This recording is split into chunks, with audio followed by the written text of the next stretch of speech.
It's 5 minutes with me.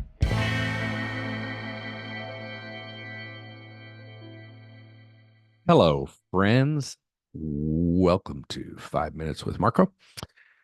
I have for you today a very short and punchy episode where we're going to talk a little about risk. So, without being intentionally provocative, I would go this far. A life without risk is not only not worth living, it's unbiblical.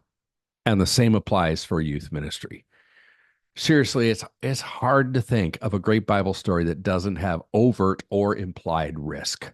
Moses confronting Pharaoh, little David running at Goliath, Peter jumping out of the boat, the early church defying Rome. I could easily make this a full-length 5-minute podcast with more biblical examples.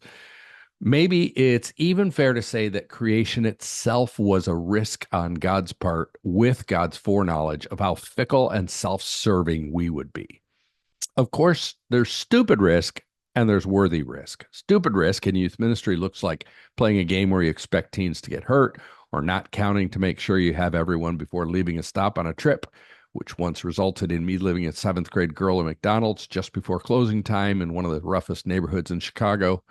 Stupid risk boils down to arrogance. We assume we're above it or impervious to catastrophe.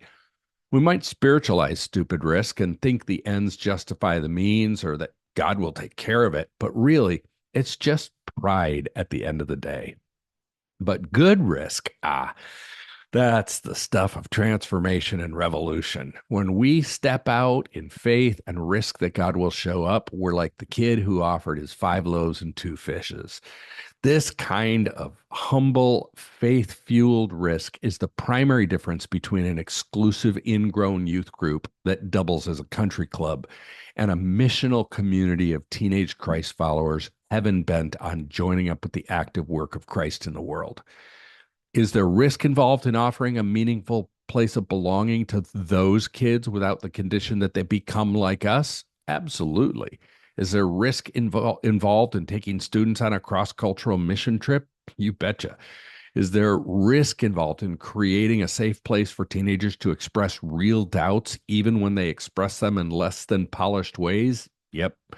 Is there risk involved in not trying to fix every teenager, but trusting the Holy Spirit to be the Holy Spirit? Most definitely. But humble, faith-fueled risk is youth ministry wisdom. The wise youth worker avoids stupid risk, but runs with a heart full of hope at good risk. The Youth Cartel Podcast Network.